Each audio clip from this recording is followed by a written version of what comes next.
Hey, what's going on, people? Tech, Jamo, indie game goodness time. Now, we're out here with a game called Deadside. First of all, shout out to Keymailer and the publisher and developer, Bad Pixel, for sending me out a review key to have a little play with. Now, let's get into the game and deep what's really going on.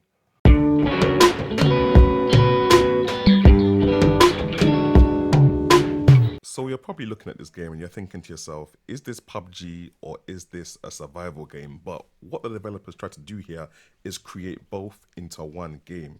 So you're going around and you're surviving, you're crafting, you're finding weapons, you're doing stuff, you're making bases and stuff like that. But at the same time, you're also on a PUBG thing where other players might try and kill you, or you can try and work together. There's also hostile and friendly NPCs all around the map just chilling, and you gotta decide for yourself what kind of engagement you want to go and do with them. For example, I've heard that there are cannibals that are just chilling in the forest. You can run into them and you gotta decide, do you want to beef them all and take what they've got? Or are you gonna just go around the whole thing and deal with them later or not deal with them at all? Now, also, as you're walking about, running about, trying to survive and do your thing, there are little missions that get dotted around the map, and there's not a certain amount of number of people that can join in on those missions. Anybody can run up on those missions and start taking or start pillaging and doing things like that in it. So it might be bandits raiding an area, there might be an airdrop that you can go and get some good weapons. All amount of different things can be going on at any time, kind of thing. Going on to the weapons, there's 19 different types of firearms ranging from rifles, shotguns, sawn-offs, SMGs, pistols, grenades, knives, axes. All of the weapons are on there, and you also get little additional equipment like sights, flashlights, and different accessories that you can use to upgrade your weapons. And you can also craft a lot too. You also have trade zones and safe zones, so areas where you can go and just get some relaxed time there. No beef goes on in these areas. You can buy some weapons, trade some weapons, learn about different things, meet up with people, trade some stories, just things like that. So it's supposed to be a whole world going on there. And you can also build bases. Now, at the moment, in the early access stages, the bases are invulnerable, but apparently they're planning on implementing a raiding system where you can jump into someone's base, have to defend it, kind of thing. And if you win, you can go in there and pillage everything and get yourself some good loot. Now, actual gameplay. First of all, I didn't even read any of the things about the game. I just got dropped in the middle of a forest with like a gun and a bag, and that was it. Man had to just run around. The mouse and keyboard was my only option. The game controller wasn't working yet at this point in early access, so I was like, cool. Man, I was walking around, chilled, found some guns. I was like, yeah, this is calm. Ran up on some NPCs and tried to shoot them, and the aiming was a mad thing.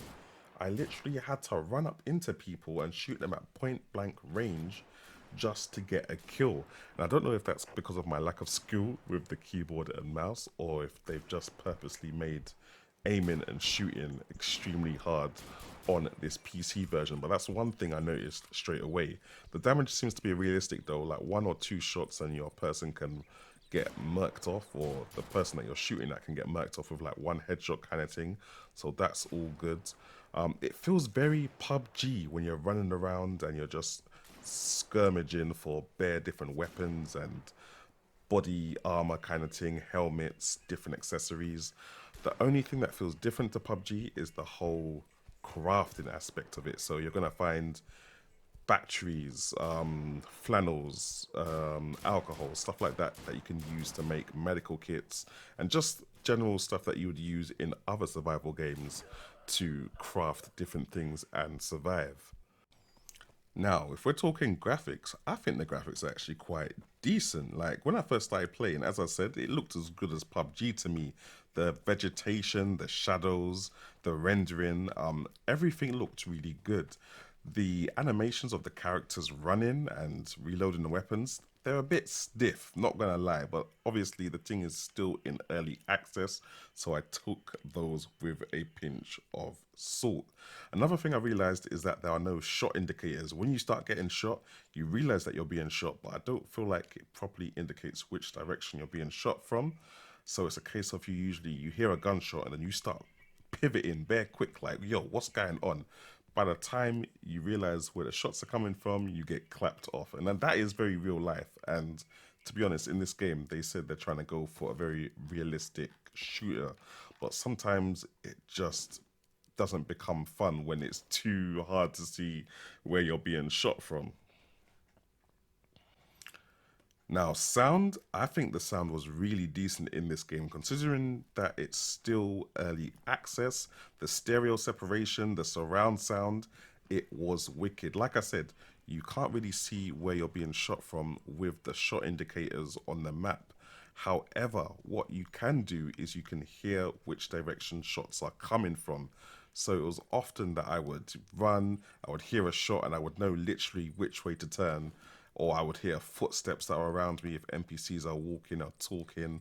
The sound design was very good, and even like the general ambience, like bugs, stuff like that.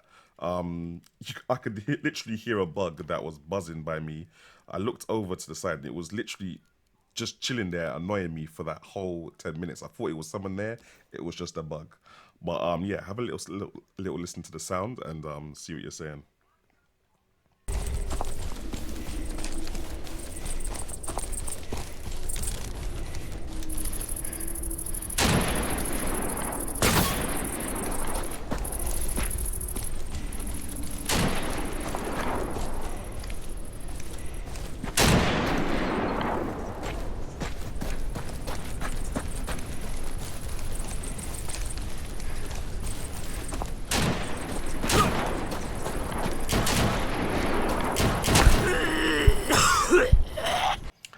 I don't know if I mentioned it before, but this game looks awesome in ultra wide, and I was very surprised to see it support ultra wide even at this stage of early development. Like, as soon as you slap that into 5120 by 1440p ultra wide resolution, boom, you can see everything. So it got to a point where I would see people creeping up on me from the sides. I would see it all. And obviously, you can change your depth of field in the settings so that you can see even more. So, yeah, very good for having ultra wide support straight out of the box, especially at this early stage in development. So, yeah, guys, in conclusion, I think it's got the potential to be a very decent game. It's very strange that they've merged together the worlds of PUBG plus other tactical survival games into one package, fam. Like, I don't understand how they've done that, but it looks like they've made it work. When you die, you instantly respawn, so I'm not sure if that kind of takes away from the survival element, but I'm assuming if you don't die, you get to save your process in a safe house or something. I'm not too sure how it works when you come back to the game, but all I know is that I was never able to survive more than 5 minutes after getting into an encounter, and I started again with nothing. So I'm not sure about the people that are actually on this thing and they're surviving, and like, what do they do when they finish playing the game? Do they get to save all their stuff? Nobody knows right now because I'm not that good, but that's just what I wanted to leave you guys with today. Very decent game to play. Check it out when it comes out. I think it's still on Steam Early Access. And that's been it. So thanks for watching. I'll catch you guys in the next one. Bless.